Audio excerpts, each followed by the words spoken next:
In the U.S., the Republican field just got smaller because Ron DeSantis has dropped out. He is the governor of Florida. Many people have called him Trump Light, sort of like a less toxic Trump. But turns out Republicans do not want any other version of Trump. They just want the original. So DeSantis has bowed out, and on the way out, he endorsed the former president. I can't ask our supporters to volunteer their time and donate their resources if we don't have a clear path to victory. Accordingly, I am today suspending my campaign. It's clear to me that a majority of Republican primary voters want to give Donald Trump another chance. He has my endorsement because we can't go back to the old Republican guard of yesteryear, a repackaged form of warmed-over corporatism that Nikki Haley represents. So DeSantis is out. Just two candidates now remain, former President Donald Trump and former UN Ambassador Nikki Haley. How have they reacted to the announcement? Trump had said some very nasty things about DeSantis, but now all's been forgiven.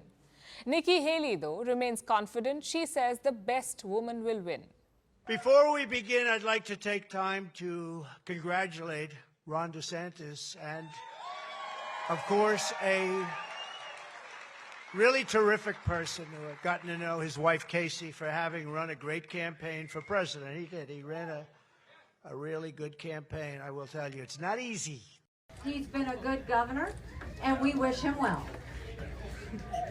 Having said that, it's now one fella and one lady left. And what the people of New Hampshire should know is when we win the presidency in this country, I will do everything I can to prove to you that you made the right decision. But for now, I'll leave you with this. May the best woman win. Up next is the New Hampshire primary. The first round was Iowa. Donald Trump won by a huge margin there. Ron DeSantis was a distant second. In New Hampshire, he would have likely finished third because Nikki Haley was doing better here. Maybe that's why he exited the race now. But frankly, he had no choice. Trump's lead is massive. With each primary, it will keep growing. So continuing the fight would be like burning campaign money. But where did things go wrong? Last year, things looked good for Ron DeSantis. He came into 2023 with a big election win. He swept aside the Democratic challenger in the race for governor. DeSantis also had a punching bag: wokeism. It made him very appealing to Republicans, especially to those who were fed up with Trump. In early 2023, his poll numbers were almost 35%. He could have taken on Trump. So what happened? For starters, the debates did not help him.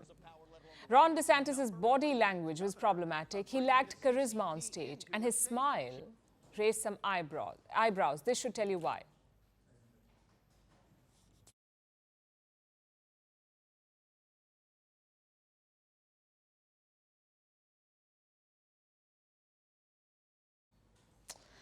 It's a whole debate in America now. People said DeSantis could not smile, but that wasn't his biggest problem.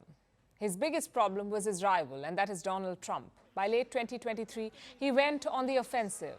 Trump rallied his voter base. He also unlocked his massive campaign budget. So DeSantis was wiped out. Let me show you some numbers. Trump raised $37 million by September last year. And how much did Ron DeSantis raise? Around $12 million. And in the polls, he kept falling behind. Trump has 50% support in New Hampshire. Nikki Haley is second at 39%. Ron DeSantis was third at 6%. And that's a humiliating number. Unless you get 10% support, you cannot get any delegates. You don't. So DeSantis may have hit a big zero here, which is why he walked away. Plus, he's now on Trump's good books. DeSantis is just 45 years old. He is serving as governor of Florida, so he's got a long career ahead. Trump, on the other hand, is 77 years old. He may serve another term as president, but after that, it's tough. Trump will have to name a successor of sorts, someone who will inherit his voter base. Maybe Ron DeSantis is angling for that, or maybe a top post in the Trump cabinet. In that case, why waste time and money in a losing race? Either way, one thing is clear, New Hampshire will be a very important race now. If Nikki Haley can hold her own, she can prolong this race. If not, Trump could sew it up soon.